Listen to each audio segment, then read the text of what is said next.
Dr. Owusu Ochoa. It's Dr. O for the 804. As the premier knee and hip shoulder sports surgeon in Virginia, I would like to remind you that health equals power. Sports build and uplift communities, nothing else can. The mission of sports medicine is to keep athletes of all ages and levels at the top of their game. Dr. O is located at Ortho, Virginia, Schrader Road office location. Appointments can be scheduled online at orthovirginia.com or by calling 804-939-6688.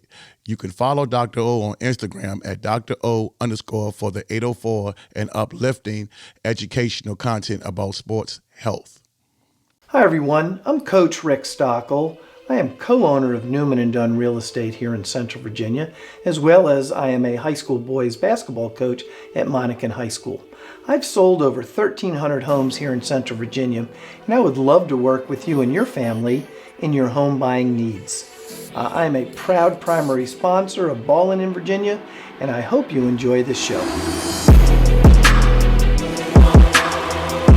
Welcome to another episode of BallinVA, man.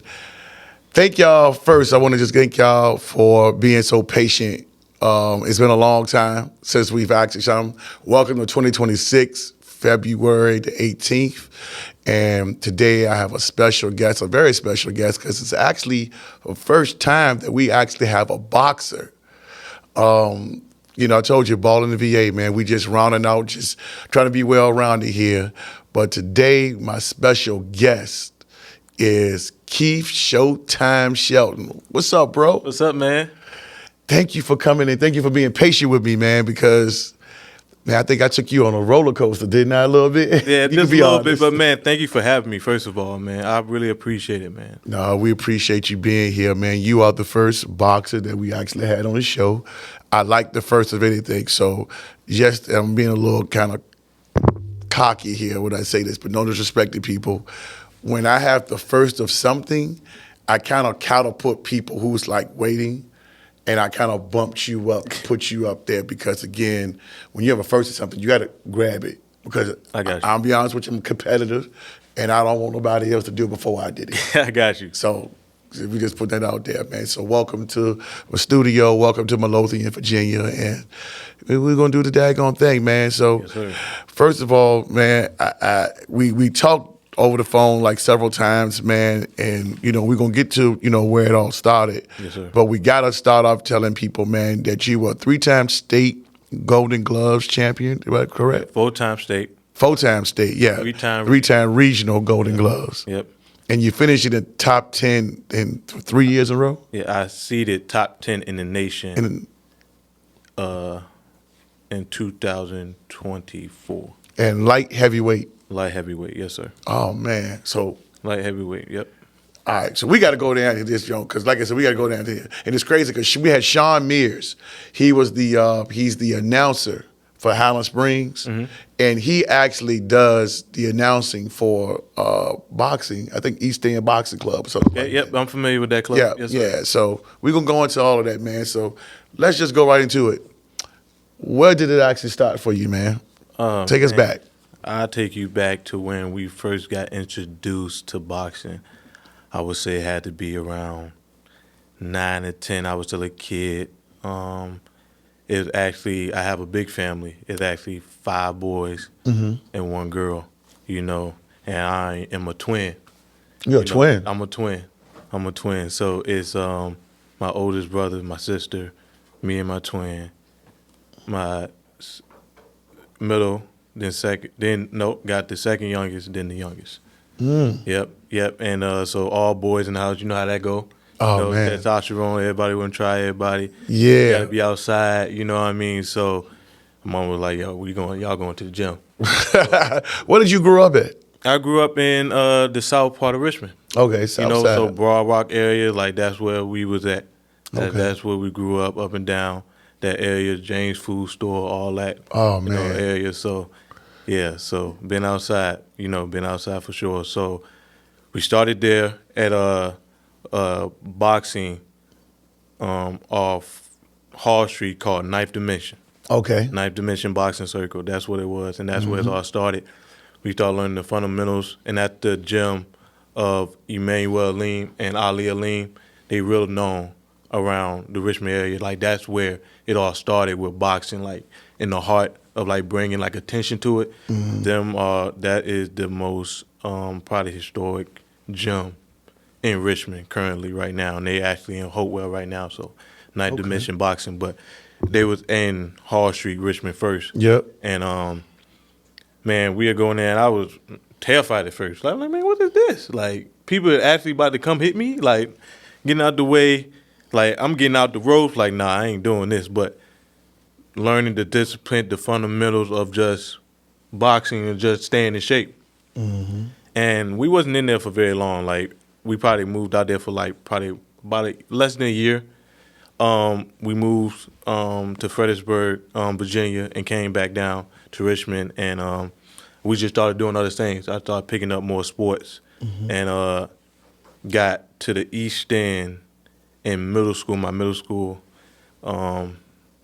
age. In 6th grade, I started to develop, like, I wanted to be an athlete. I wanted to start, doing these organized sports. Okay. And I started with basketball, and that didn't really work out at the first start of it. Like, I was still fresh. I didn't really understand the game as much. So I was just tall, but didn't really have all the skill set yet. So I tried track first, and that got, some traction, and I started running track. And all of a sudden, like, I started feeling a lot of pain on my feet, whatever. So it got to the point that after practice, that my brother had to, like, carry me to the car. Like, my feet was hurting that bad. So we went to the orthopedic and figured out that I had extra bones and I was flat-footed, in both my feet. So in the probably 7th, I want to say, my 8th grade, going in my 8th grade year, had to get surgery on both my feet. We learned how to run and walk all over again. And I was in about a 6 to 8 month process, had homeschool, and just had to figure it out from there. Started the rehab, had both casts on my feet, then started, walking with the boot, with crushings and stuff like that. So now I'm going into my high school, 9th grade. Okay. 9th grade. Now I'm starting to, train every day, go to the basketball courts every day before going to school, getting up with T-shirts at certain times in the morning, like 5, let me run the track, get me in the gym to Varana High School, just getting in there, just trying to get better, because they would call me like a late bloomer. Okay. In a sense, when it comes to, like, being an athlete and just start doing stuff. So my primary focus at the time, after boxing and stuff like that, I got tall. I was like, all right, let me get into basketball. Like, I can do something here. I mean, I got the skill set, I feel like. And so that's why I approached 9th grade, like, all right, let me start playing basketball. JV, I made it both years. You know what I mean? Coach Carlos was the coach at the time. Coach Carlos. Lewis? He was Coach Carlos. Lewis. Marcus' brother. Yep. Shout out to Lowe's. What up, Lowe's? Yeah, man. I called him my second dad back then, man. He still is, man, but that's my guy. I owe you a phone call too, bro. Yeah. And then Coach Rome was one of the, Cordell Rome was one of the coaches too. Oh, one of the best that came out of. Yeah, he was my man. Shout out to Rome, man. Guy. He's still my guy. So they was running the show there. They were developing me, going training and da. So, and matter of fact, I didn't mean to cut you off, but he need to get in this seat too. I got to get him. Oh yeah, definitely. You got to come. We got to get him on there. Man. Invitation open to you, bro. But my bad. Go ahead. So basketball happened. The basketball season was over, and I just still was doing different sports. Like, I started running track. I tried wrestling. Okay. Just different things. I was in JLTC at the time, so I was just in a lot of activities in high school. Junior year came around, 11th grade came around, and I didn't make the varsity team because me and the coach just didn't really see eye to eye. I don't really know what happened at that time, but that was Coach Andrew Lacey. Andrew Lacey. Andrew Lacey. It was. I just don't know what it was. You know what up, Coach? Yeah, I don't know what it was, but he put a fire under me because it was like, okay, I'm gonna show you, I'm gonna prove you. I'm gonna keep working, I'm gonna keep going, and it was one of the moments at the fact that my senior year when I tried out and like he cut me again, one of the assistant coaches on the team was like, I want you to come play AAU with us. And he was Coach Tucker. I don't know if you know Coach Tucker, but they call him Coach Tuck. Okay. I can't remember Can't his think first name of right now. yeah. He gonna be mad at me. And what But team was this? It was Richmond Squires. Squires. Okay. Squire, T. Squire. I don't know you know Tony Yeah, Squire. yeah. but- Shout out to shout out to the History. GOAT. You need to come here too, boy. Don't even get me Mr. started. Don't try to. Oh, Mr. man. AAU, Mr. AAU in Richmond. We've been Itself. we gonna get him on here, man. It's been a work in progress. So- T Squire, he gets around. Man. Yeah. He be moving around. He be moving around a lot, man. He know a lot of people. So he introduced me to Squire and Team Squire at the time when I didn't make the team in high school, and I was like, all right, so try AAU. But at the time, man, I know I'm probably cutting in between, but man, I had to do a lot early as a young adult. Like I had a lot of responsibility, so I had to work for a kind of pretty much anything I wanted to do outside of just like going to school or anything. I had to really like go out there and get the money and work. So I used to have walk around the neighborhood with a lawnmower, weed eater, you know what I mean, and just started gaining traction. And all of a sudden, I started kind of having like cutting grass, washing cars. Like I was just kind of, they would call me an AAU a Jamaican because I just used to do so much to make money, get a car, get to practice, do all these different things just to make it. And got there, got to AAU, graduated high school in 2017. What's up, class? Great class at the Verano that year too. For sure. Finished top 50 in the class. After that, didn't get picked up in high school just because I didn't play the team. So I did post-grad for TPLS, and the coach that was coaching that one is Shout out to Mike Davis. Mike Davis, but the coach that was actually coaching us and traveling with us was Q-Twan Rawlins. Okay. I don't know Richard Rawlins, but he teach at John Rolfe now. But Tall Rollins? Yeah, with the door? Dark skin, yep. Yeah. Shout out to Rollins. Shout out to Mike Davis. That's my guy. Yeah, man. That's my guy, man. Shout out to my guy, man. He always fam. That's family there. Yeah, and he man took us Davis. He amazing, man. He took us on a journey, man. Like he was one of them coaches, man. He didn't have a lot, but man, he would do what he can for the team. Okay. Travel, and he had a whole family at the house. Yeah. You know what I mean? But he'd take the time to go out there, travel, do what he can just to have so he could see his kids do something. Okay. You know what I mean? And I did that, and I did AAU for one more year. And I finally got something picked up, and I actually got a scholarship to go to Lees McRae College. Yep. So a Division II school out in North Carolina. Yeah, and I'm going to tell you, Tamon Jones went there. Yeah, that's my guy, man. Another guy, man. Another baller. Another baller. He out there and overseas now doing his thing, man. I salute you. Yeah, shout out to him, man. I salute you. Boy put in a lot of work. Yes, man. And we used to go. Great family. Great family, man. I'm good with the Mr. Jones and his brother. Mm-hmm. You know, I used to go to Henrico High School with him and do training with him, man. We went State way player back. of the year. Yeah, we went way back, but he came a year after me. You know what I mean? So I got there to Lees McRae, and when I got there, I didn't know I didn't get a actual basketball scholarship. I got a academic scholarship. Okay. You know what I mean? And I was on, when I first got there, they were saying I was on the development team. So check this out. So I was like, oh, okay, all right. So I was so hyped. I got this opportunity. They gave me this award. I got the money. I'm like, okay, I got it's probably 50 grand or something around there to go there, and they gave me like almost 30 grand. So I had to take the rest out of financial aid. But I got there, and I'm like, okay, I'm gonna show you who the top guys, and I just went after it. You know what I mean? I played the forward, the center position, but I was always physical. So I would get down there and bang. I'd get down there, get the rebound, do different things, man. Mm-hmm. And I end up working to the point that I end up starting, and I end up getting a actual basketball scholarship the year before COVID. But let me back all the way up, because I know I kind of missed a lot of steps through this journey. So after the surgery, I did that, got better, and started pursuing basketball. Got better at basketball, started doing my thing, still working. Probably my senior year at the time, I probably was working maybe while I was in school, coming out of school, I probably was working 3 jobs at the time. Just trying to, just keep work. Yeah, but actually still being an athlete, And when I was going to school that year in 2018, I got diagnosed with type 1 diabetes. That's I guess what they would call an autoimmune disease. And at the time it was very rare. Like I didn't know how it came up. None of my family had it.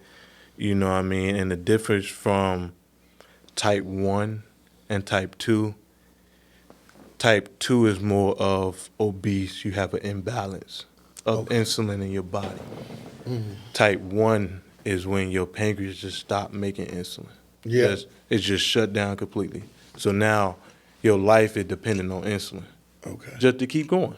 You know what I mean? So not only when I eat, I have to take insulin, but throughout the day, my body needs insulin to keep that sugar from going super high or tanking, what they call hypo. So I can get shakes, I can go in a diabetic coma, certain things like that. And it can do the same thing when I got high. And when I found this situation out, man, I was visiting a ex of mine, and I was in Virginia Tech, and I was like, man, I was so high, and my mama gave me a glucose monitor, and it just kept saying HI, HI. I'm like, man, what is it? Just saying high? Like, what is it? So I'm like, man, I don't feel good. I'm I can barely see like 6 feet in front of me. You know what I mean? I was urinating a lot. So I was like, man, what is going on? So she was like, man, let's take you to the hospital. When I found out, I got there, and it was like, man, we need to rush you to the ER because your sugar's over 600. So I'm like, oh, wow. So that night, I probably spent. What the fuck? Yeah, I spent 3 nights in the hospital. And that night, every 4 hours, they had to take blood. Every 4 hours. Man, that was a different experience. Like, I was more so like isolated. I couldn't wait to just get out. And this was totally new. Like, my whole life had to change when I found out I had this. And I did not know where this was going to take me because I was going to college that same year. You know what I mean? So I'm like, oh, my goodness. Like, what is all this? Like, what's going on? So got that. They told me what I need to do. And when I got out of there, man, I just felt so free. So I'm like, all right, I just need to attack this like I attack everything else. Like, I'm going to just try to get better and better, try to figure out more, do my research and da-da-da. So that happened. And not only that I'm going through this, trying to do this, still working. You know, I'm working now. I did a tech school in high school. They had the tech centers. Mm-hmm. So I got a skill in masonry. So I got my certification in masonry, and I started working in masonry. You got something in common. That's what I took in school. Really? Richmond Tech. Oh, wow. I did masonry for 2 years. Okay. And I started working with this guy named Joe Dope. Yeah, his construction company, small brick mason. Yeah, because you can't work in masonry under 50 degrees. Yeah, man, what? Yeah. Listen, you'll think. Well, I don't know what it's like now, but back then that's what it was. Yeah, but now they have cold. Yep, but now they got some type of mixture you can put in there, and if it's above, I think 28 to 30 degrees, you can make. Are you serious? Yes. Yeah, because back then you couldn't do that stuff. Man. Yeah, we was out there. Because that motor would dry up quick. Mm-hmm. We was out there in like 20 degree weather, 24 degree weather, moving the snow off the bricks so they can start moving them. And that's crazy now because everything they throwing these buildings up now, and everything is about money. Yeah, and it's so fast, and I'm like, none of them is. The foundation is not good, as in right. That's why these houses are not falling apart in less than 10 years and all that. You got cracks in the foundation and everything like that. And it's crazy because nobody is making brick houses no more. They're not. I'd be scared. Look, you better hire somebody like really do some homework on these companies like that because shit, the house damn fall fall off. I'm telling you, man, they throwing these things up like Legos. I'm like, how? I mean, I guess they got a manufacturing company that's doing it, but it's just how they stacking them. And like, yo, how you doing this in 3 months? Yeah, and then you have the pressure from a lot of people who really want their house. They want to move in the house and everything like that. And I tell people, man, like, especially from me taking it to class at the tech for those 2 years, man, I learned a lot. Yeah. You know what I'm saying? Things, you put that level out there, man, that thing, that bubble out in that middle. Yep. You know what I'm It's saying? not level. And the first thing they taught us was foundations. You know what I'm saying? Because you were graded on that stuff, Yes, man. So exactly. And what I was told back then, you got to keep in mind, they came to Henderson Middle School and told us, like, hey, you guys go take this vocational training, and you know, if you guys want to go and go on to college, that's what I know. I ain't going to college. When back then they told me something, you can make like $20-some an hour and this was '89. Oh wow, okay. So Yeah. showing my age, but 1989, you talking about making that type of money back then? I was like, yeah. that's what I want to do. Yeah. So that's why I stuck with it when I went to school. But you couldn't take the class until you got to the 11th grade. Yep, me too. I couldn't take it until I got to 11th grade as well. Yeah. But it's interesting because I've always had an eye for like designing, especially like buildings, and I wanted to be a architectural engineer. Okay. But when I got to high school, I was kind of like a slow learner, a slow developed learner when I was in elementary school or whatever. So when I got to middle school, I had to pick that up. Okay. You know what I mean? I was elementary school or whatever, I had IEPs, I was in the smaller groups, and then I was like, man, I can't do this. Like, I got to be able to pick up fast, like, read more and da-da-da. So in middle school, I picked back up, started talking to teachers, say, hey, I needed to do this more, I need to do that more. And actually in high school, I got to the point that I'm like, okay, I want to do this. How can I get to these points? So I started like, okay, I need this better. I need this more.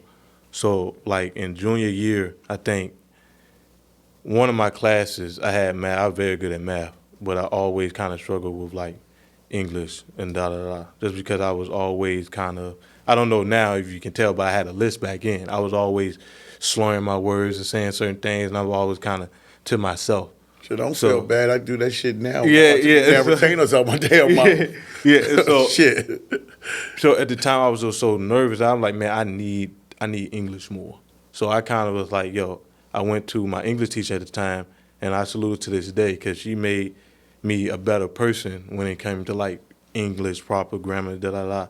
I went to Christine Suiters. She was my English teacher in, I think my 10th grade year. I don't want to get it wrong. At Verona. At Verona. She still teaching? I don't think she still at Verona right now, but I think she definitely still teach. Okay.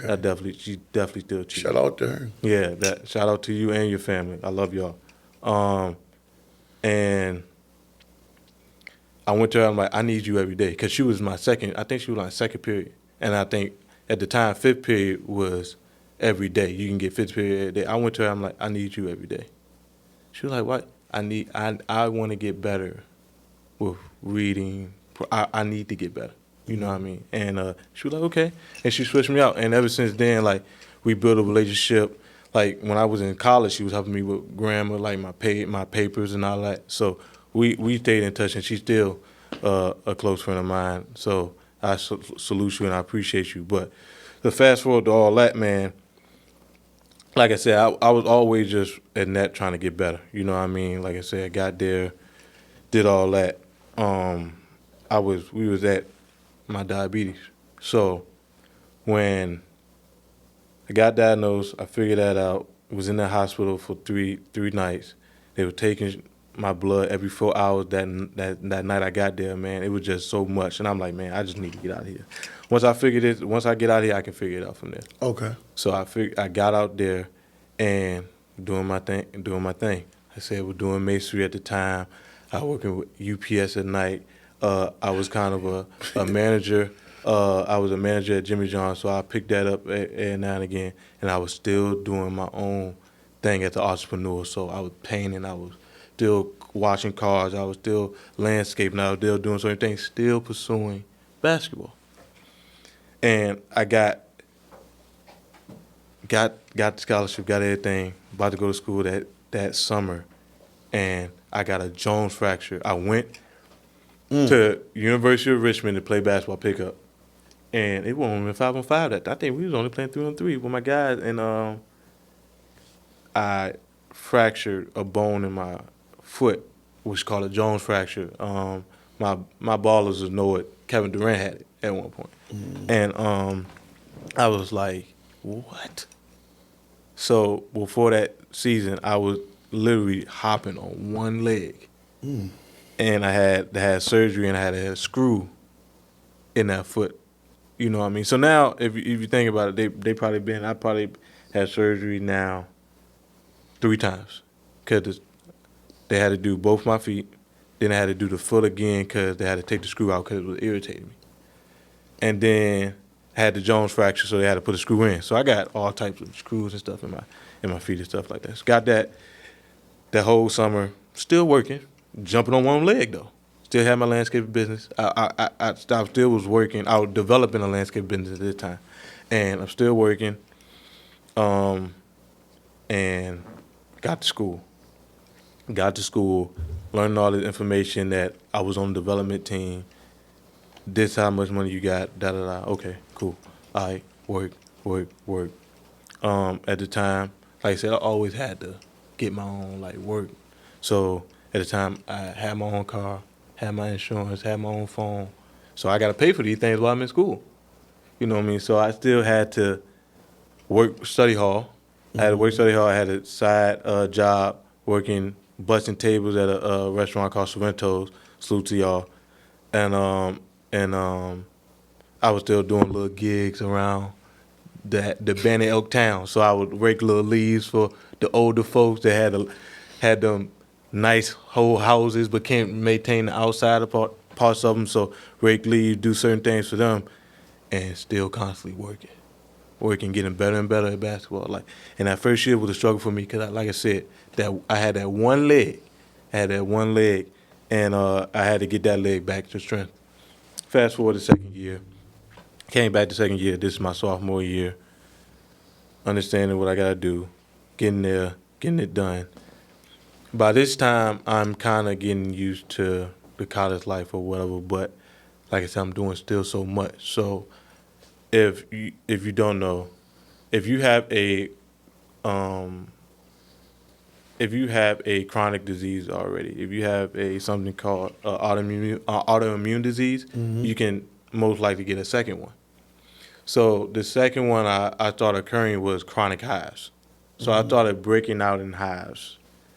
And through this journey, man, I would say it was a real struggle for me because not only I'm trying to pursue basketball, I'm trying to keep my grades up, I'm trying to make money, I'm trying to do all these things to balance. My body is not working with me. That's what I already said. You doing all these different things and you got an autoimmune disease, and how in the world your body just able to function? It's just not. It probably at the time I didn't know, but they said it can cause stress, like a lot of stress, a lot of stuff. And I'm like, man, what is stress? Like, what is that? I'm just trying to pursue something I want to do. Right. I just want to pursue something. And I had to get it out the mud. And I'm like, all right, we gonna just keep grinding. So at the time, I'm like breaking out of hives. I'm not sleeping but maybe 3 hours at night. I'm taking cold showers throughout the night just to calm the hives down. At the time, I'm like, yo, this not working. So I had to go to the doctor's appointments. I had to drive maybe an hour just to go see another doctor because I'm in a small town called Banner Elk. So I had to go to a bigger town to go see these doctors. And now I'm taking at the time, man, like 5 antihistamines and a steroid called prednisone. And if anybody know prednisone, like if you take it at a long period of time, it started like breaking down your bones, like it started destroying your body in a sense. So I didn't want to be on that long at all, but I can tell like how I was running, how I was doing, it was kind of affecting me. So I said all that to say, man, I was going through all that, and I still was able the second year not only starting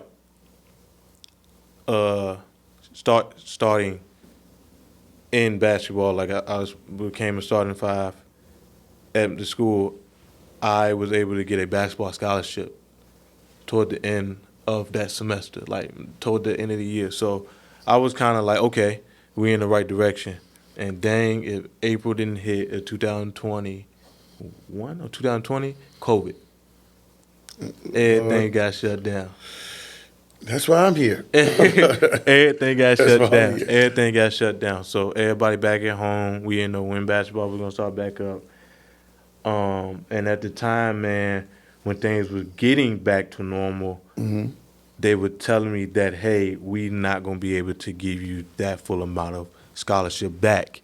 This is how much you gonna have to pay next year. Do you would like to go in the portal or stay? I'm like, 'Cause that was like the first year of the portal yeah, or something. first year of the portal. So I was not really familiar with it. So I'm like, I don't know. Let me see.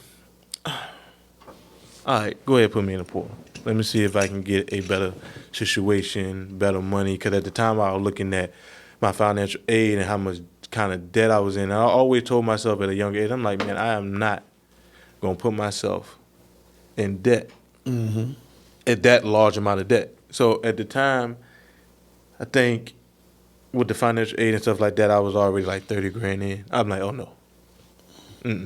I'm not going to be over 50 grand in scholarship. Nah.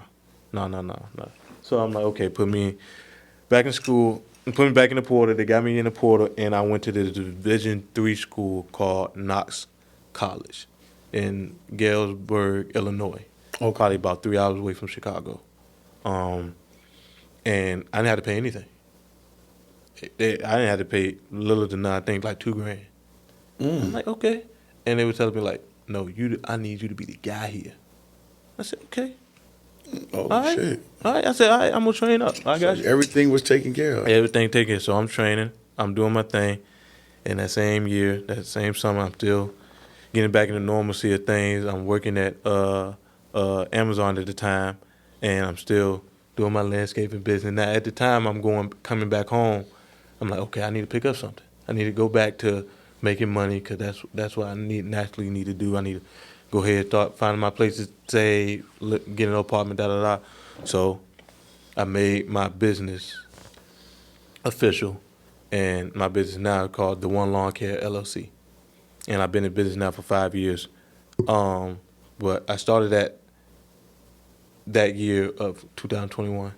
But I was always cutting grass. So started building more of a clientele that year when I was going to Knox College. And still training, still playing basketball. And I remember I was at Pine Camp playing basketball, playing pickup. And, outside ball is different from indoor ball. And I kind of had to learn that the hard way because I'm playing physical out there. They drawing, they talking, and went up for a layup, and the guy came under me. Fell, broke a bone in my right hand. Fell right on it, broke the bone in my right hand, and I had to get surgery and I had to get a screw in this hand. So now I'm about to go back to college, and this is what I got to do. I got a cast on, but it's like, man, you good. I'll be clear to go play before the season. So I'm like, all right, bet. We getting it. Got there, building camaraderie with the team, and and my body doing the same thing, breaking out of hives. Now, at the time, I wasn't breaking out of hives at home. So when I came here, I started breaking out of hives, but still, I had to still make my own money.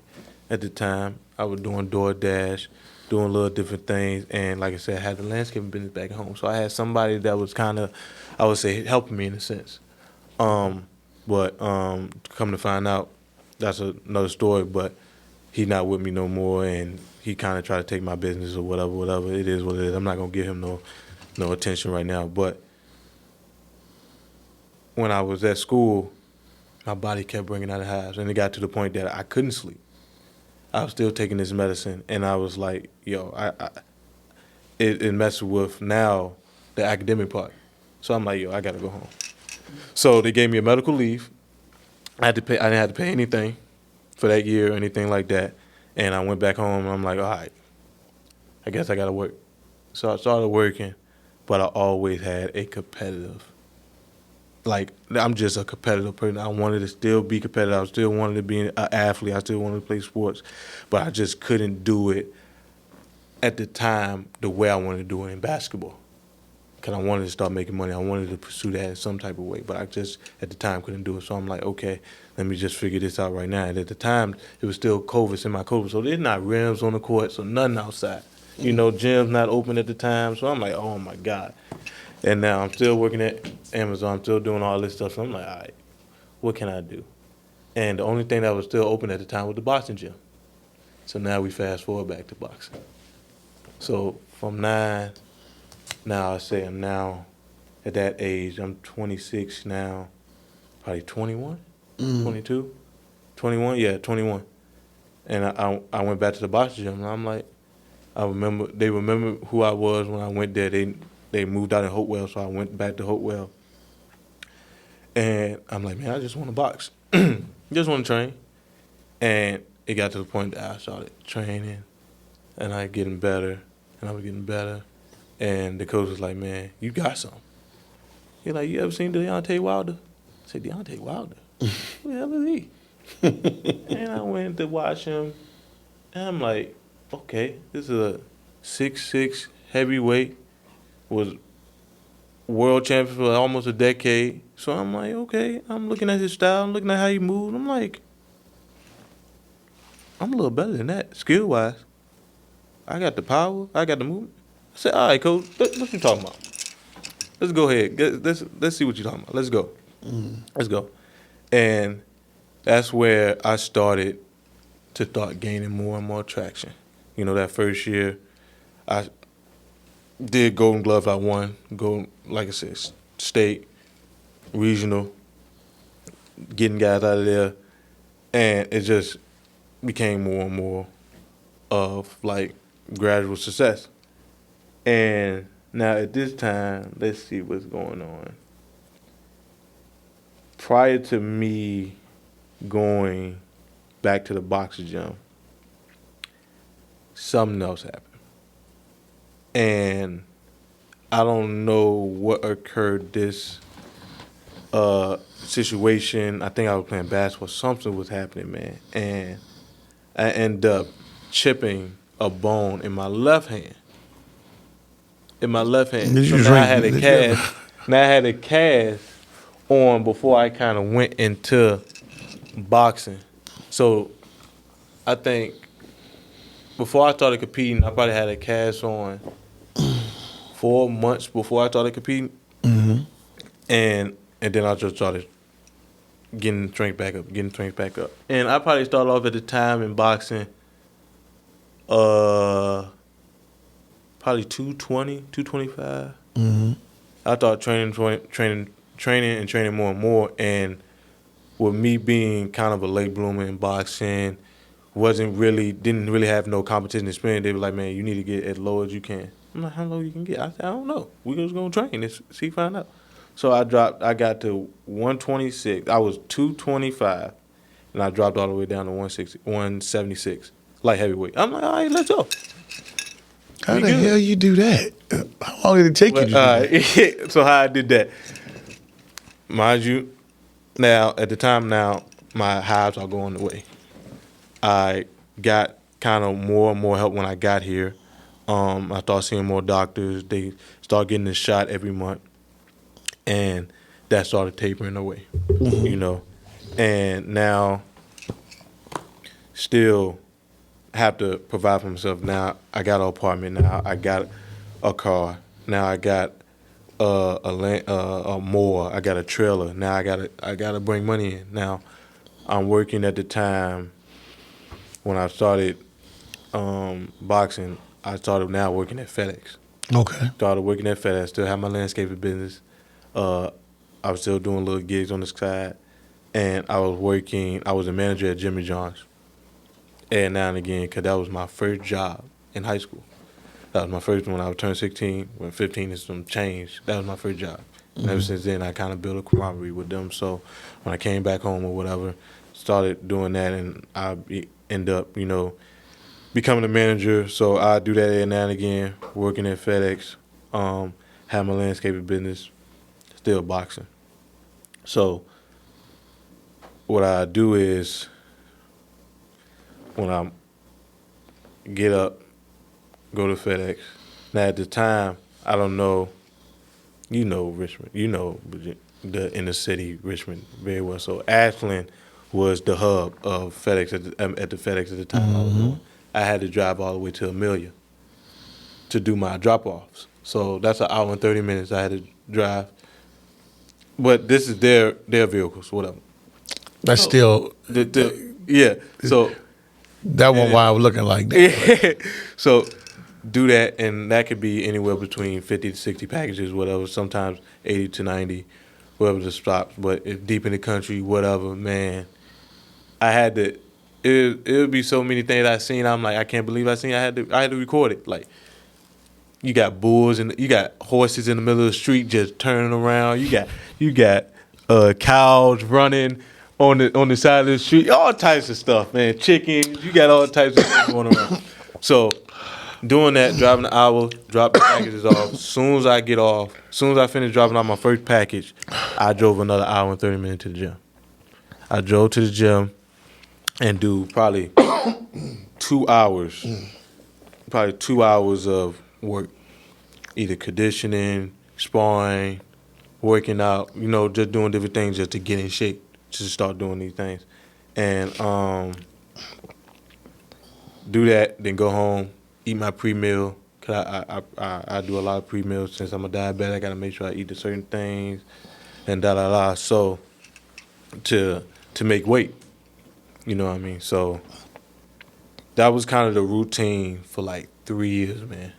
For like 3 years. So my first year, went to Golden Gloves, got state, got regional, start winning. Boom, boom, boom. Next year, doing the same thing. Second Golden Glove, state. Second regional. Mm-hmm. Got it again. Blowing through it. Following year. This is the year got over 15 fights. I'm an elite fighter at this time, and I won state, and I won regional again. So that's what I got around my neck. These are the 3 regional.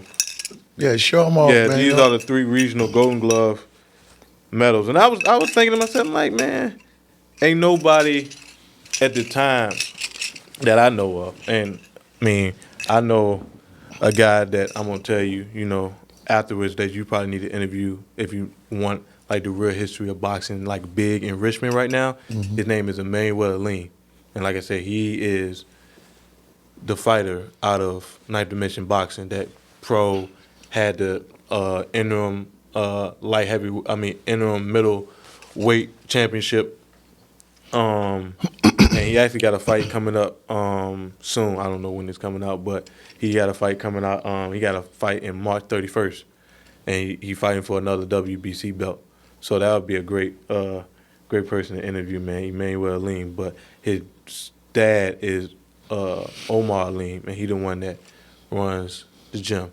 Wow. And when I won the second Golden Glove, he gave me a shirt. He was like, man, nobody never did this 2 times in a row.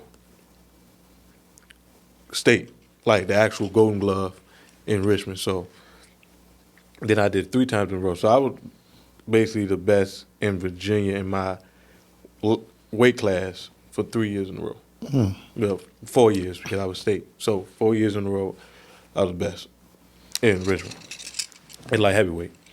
And got my 3rd regional, and now I'm going to national. Okay. Now you can look this up on. I was on the 2023 national Golden Glove team. Okay. And we was in Philadelphia, and I did not. Home of boxing. Yeah. So I did not go all the way through, man, but I learned a lot doing that situation. Got there. After that, I'm like, all right, where can I go here? I need to be ranked now. I want to be ranked. So that year of 2023, I was getting ready for the Olympics because the Olympics was coming up, and they had Olympic trials. Okay. They had Olympic trials, and for the national level. So I'm like, all right, I just made the regional team. I just made the national Golden Glove team. They told me to come out there, like, sign up, go out there. So I went out there, man, and it was in Denver, Colorado. And at the time, I'm still working. I'm still doing it, and I got to fund these things. I had to fund the gear, the traveling, the going back and forth to these events. You know what I mean? So at the time, for me to get to Denver, Colorado, I needed a lot of money. I needed plane tickets. I needed Yeah, I was going to ask you. Yeah. So now at this time, I started working. I started still having the landscape business. I'm still doing FedEx at this time. I started working Jimmy John's, every now and again to make more money just to get the flight. I'm doing all this, man, and still excelling, like in boxing. Got there to Denver, Colorado, and at the time, man, me and my coach were supposed to go, and unfortunately, he wasn't able to go with me. And that kind of bothered me. That really bothered me, and that kind of put a chip on my shoulder, man. And I was like, man, I gotta prove myself. Like, this is me proving myself. I don't have my coach in the corner no more. Like, I gotta depend on these other people. I got you. We get it. So I'm out there, and this fight is on YouTube. This is my first national fight at the Olympic trials, and I smoked them. I smoked them. I got them out of there, and went on to the quarterfinals. And I was fighting. This one I know boxing was real. Like, okay, you really need a lot of experience when it comes to this game, because I had to compete against. He was on the elite performance team, and he was a 4-time national champion. He was a 14-time national champion. Ian Smith. I'll never forget him. Salute to you, bro. You're doing your thing. You're pro now. And I was like, man, I bet. Like, and everybody would, I didn't know at the time, but everybody was telling me, like, yo, be ready. Like, this is somebody that I never went up against, like, the level of competition, whatever, 14-time national championship. Like, he been boxing since he was a little boy. Okay. So, all right, let's go. We get in there, and we went the distance, and they gave him the split decision, and they gave him the win. But that's when I was like, man, like, I was so frustrated. I'm like, oh my goodness, I almost had him. I got him. And I was like, man, I thought it was a failure, man. I was like, man, I'm doing all this and da-da-da. And that night, someone told me to just start looking at, the brackets or whatever. And I started doing more research, and I found out I was seeded 25th in the nation. So I'm like, oh, I'm here. Okay, I'm on the national level now, so let's go. Okay. All right, so let's keep going. Okay. Let's keep going. So at the time, man, came back home. I had to do some moving, man. I had to move out the place I was at. Went through a relationship breakup or whatever, so I had to move out.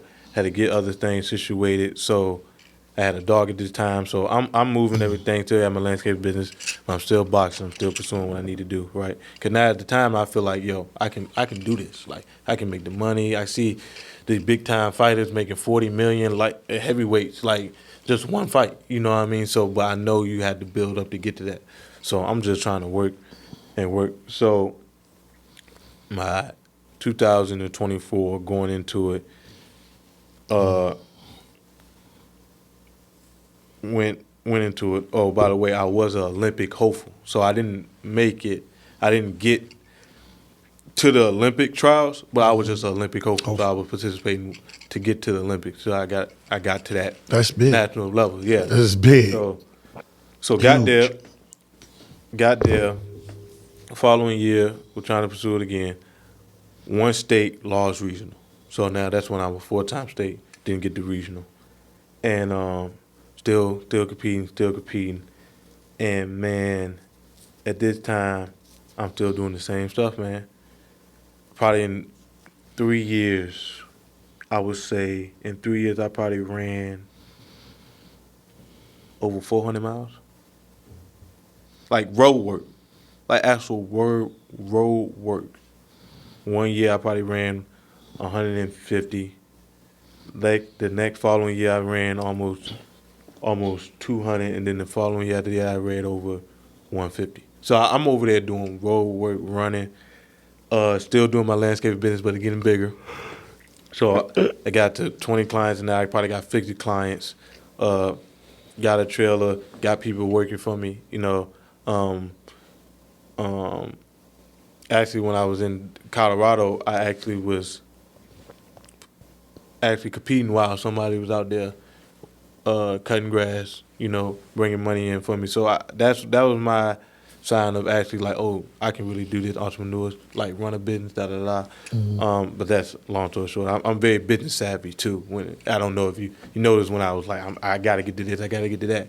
So I've been very like dissected when it comes to like finance and business. Like, how can I get to where I want to be, which is like financially stable, but also like bringing in like generational wealth. Like, I want to make sure I leave history here. That's what always my mindset.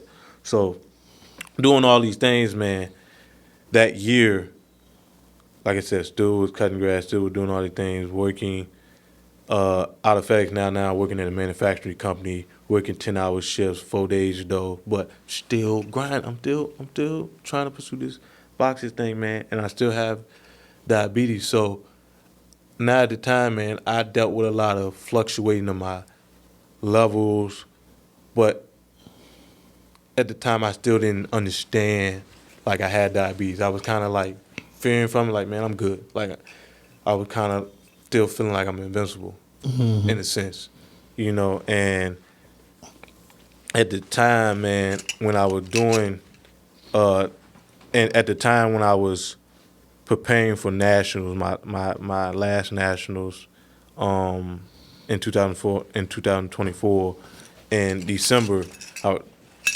was preparing for that, and like I was just getting so drained.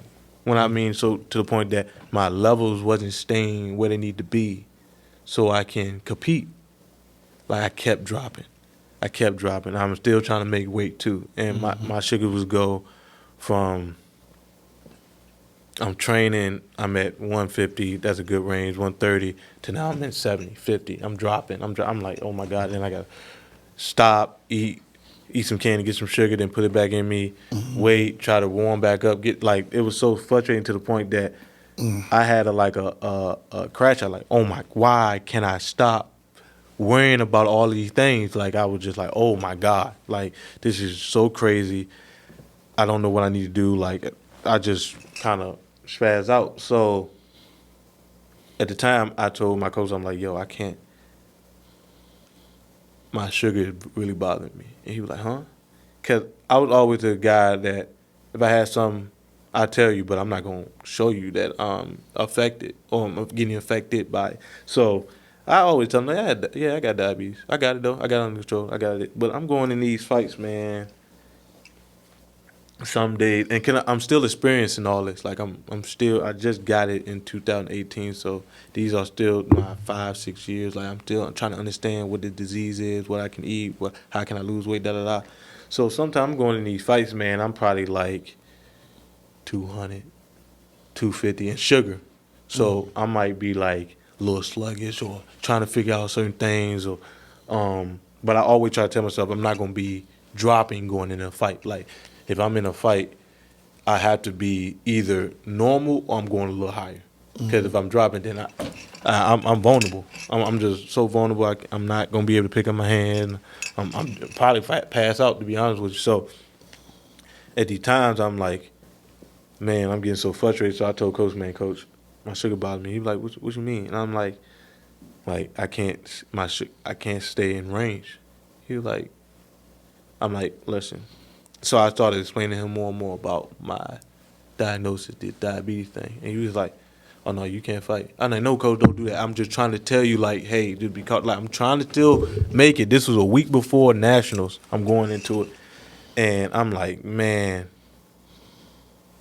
I don't know. Like, I'm like, man, I still want to do this, but my body's not working with me. I'm not, like, nothing is working right now.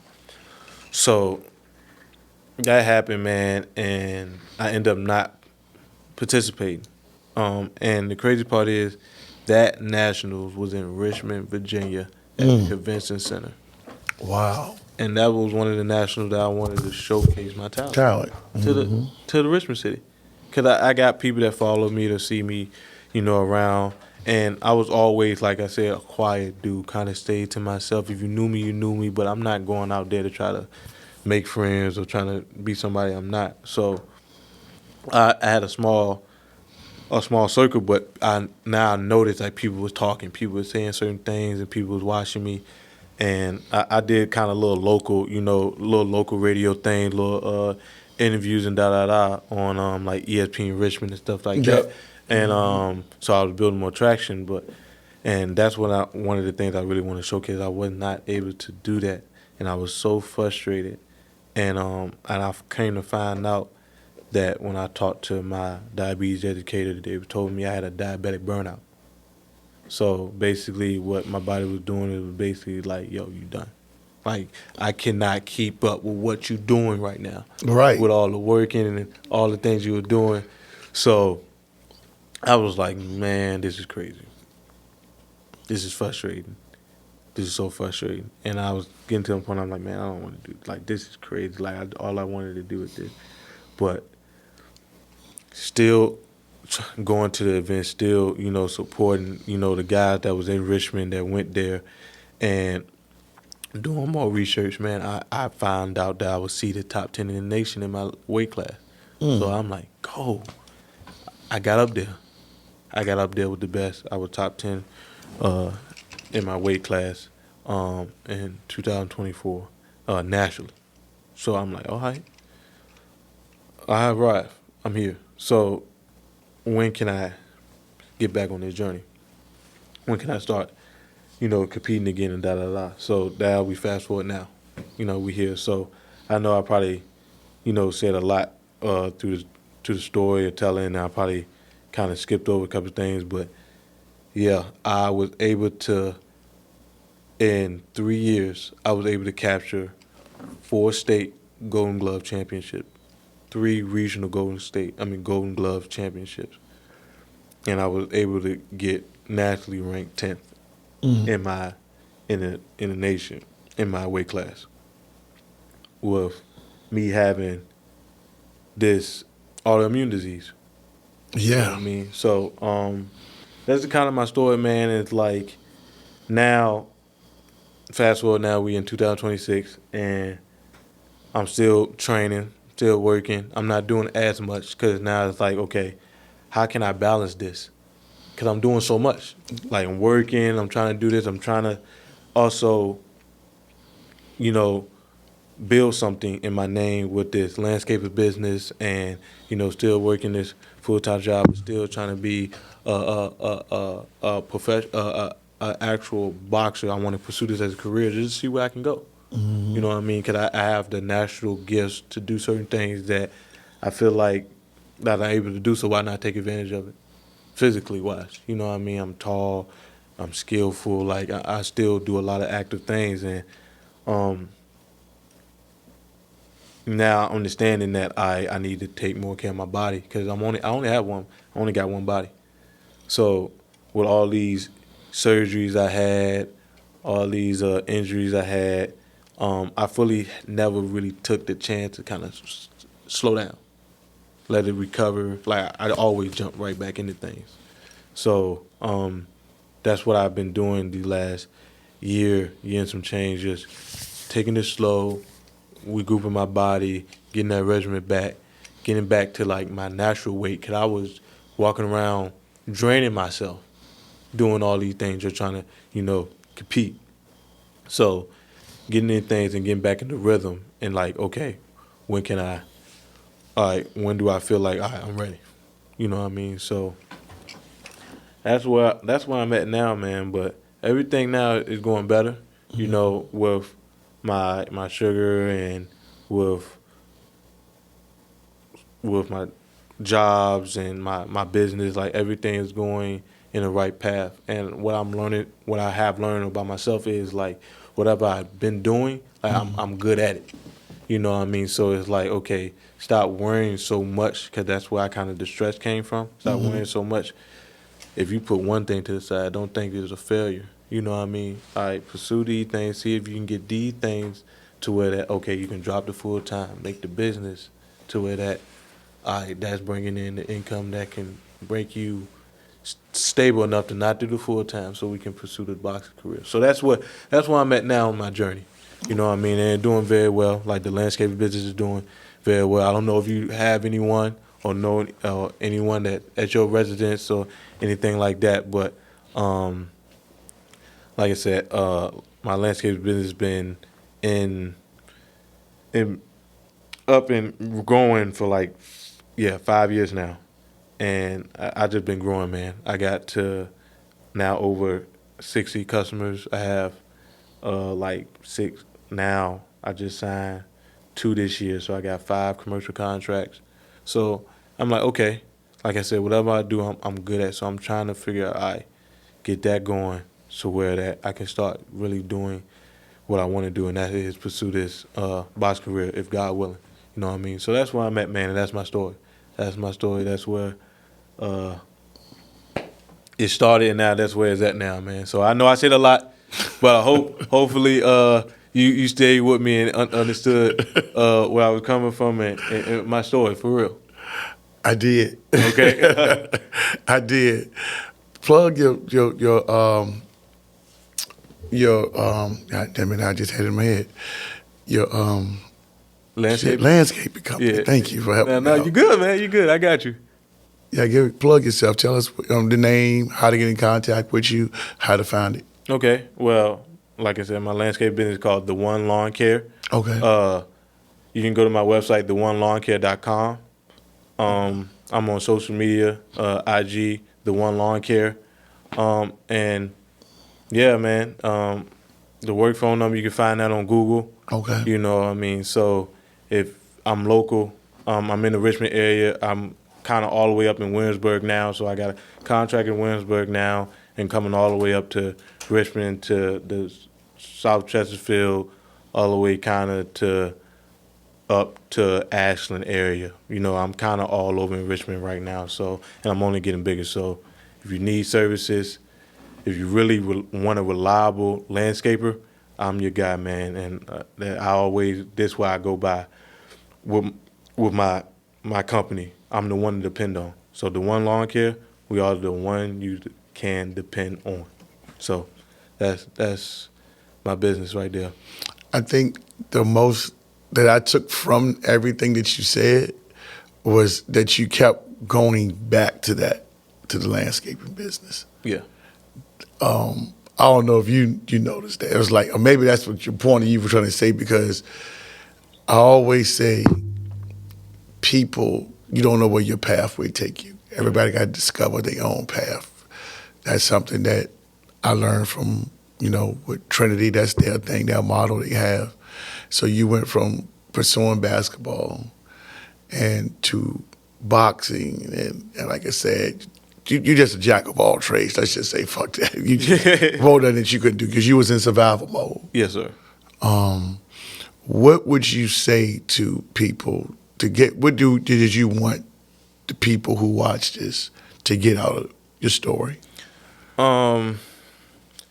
What I wanted to get out of this, man, is more so just to tell my story, because probably a lot of people just curious who I am or why I'm in boxing, having type 1 diabetes. Like, I'm just a competitor. And just to get out this story, man, you can kind of do whatever you want in life, man. You can kind of do whatever you want. You're going to have trials and tribulations. You're going to go through things, man, but just keep going. Like, I had a lot of trials and tribulations. I did not know certain things that was going on, but I can sit here right now and say, man, I know I learned a lot. I did a lot, and, like, I'm going to be all right. Like, I'm pursuing something that they're going to catapult me in somewhere that I probably would never even imagine. But I would just tell anybody that's pursuing something, like, keep going. You're going to have a lot of things that come in your way. Like, I did not know I was going to get diabetes. Like, I did not know I was going to get chronic hives. I did not know I was going to break so many bones in my body. But I was just kind of determined that I was going to keep going. And I accomplished so much. And if you don't even get to the pinnacle that you want to, man, I shot for the stars. I end up landing on the moon. Like, I got so many accomplishments under my belt, man, and I'm just more humbled in the sense that a lot of people won't get to experience as much that I did, you know what I mean, or when I went through. So I was just encouraged, and kind of the story is just telling people to keep going. And if you just want to follow my journey, man, like I'm on social media at Showtime _ Shelton, SHELTON, real simple, Showtime _ Shelton, and I'm just I guess a testimony to people that really curious or just really like feel for what life is like, or what they want to do in life, you know what I mean, or how this happened, or what this did. I'm just kind of a testimony of like, yeah, this happened to me. I was in this type of environment. I was in this type of situation, but look where I'm at now. You know what I mean? I'm just still grinding, still in great spirits. Health-wise, I'm doing better. And, you know, I'm still intact, like I'm still healthy.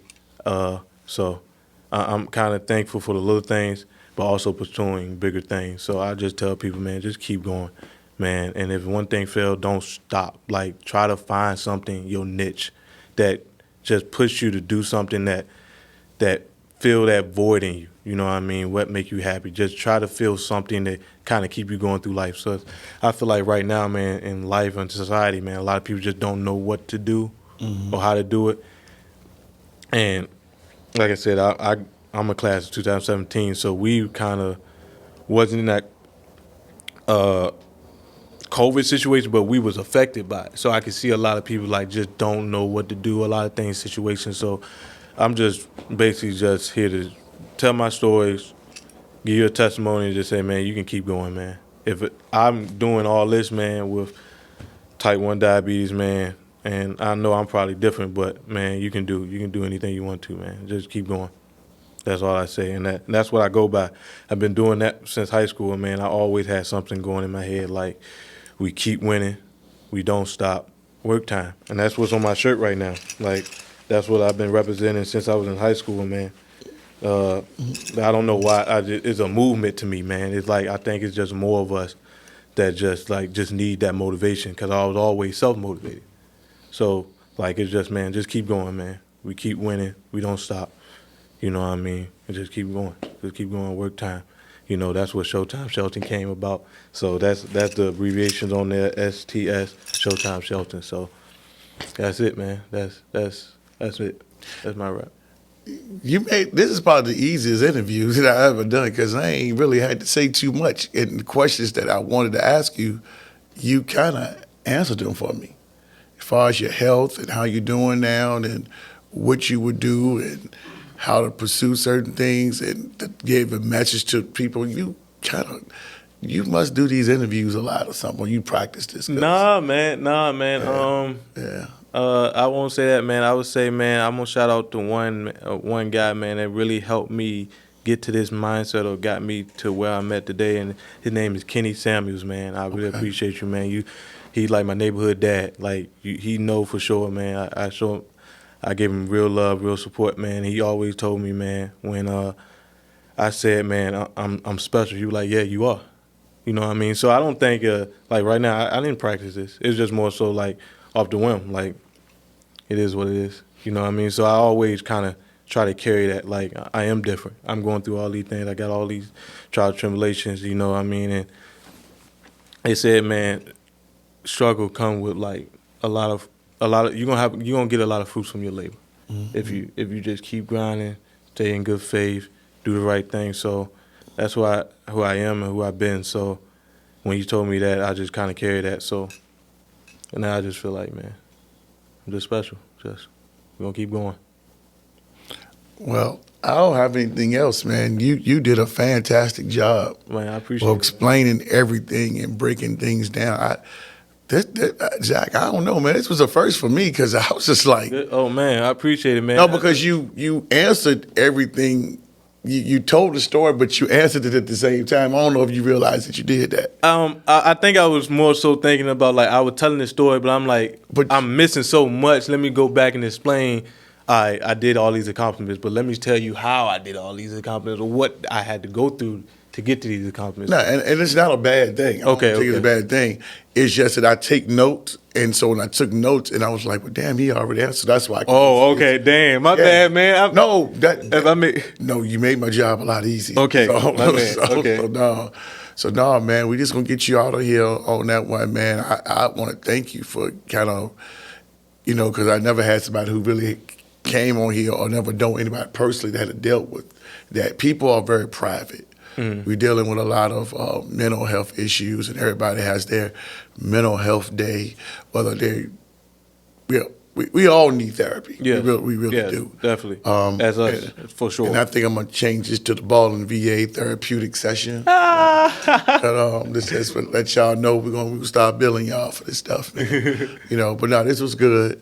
If anybody really needs, or maybe going through something, maybe what Keith just told, maybe you guys can kind of reach out to him, and you never know. He may be an advocate for you, maybe could find, because people don't talk about these things, whether they're young or old, and you may have just inspired a lot of people, because you just never know who may just see this.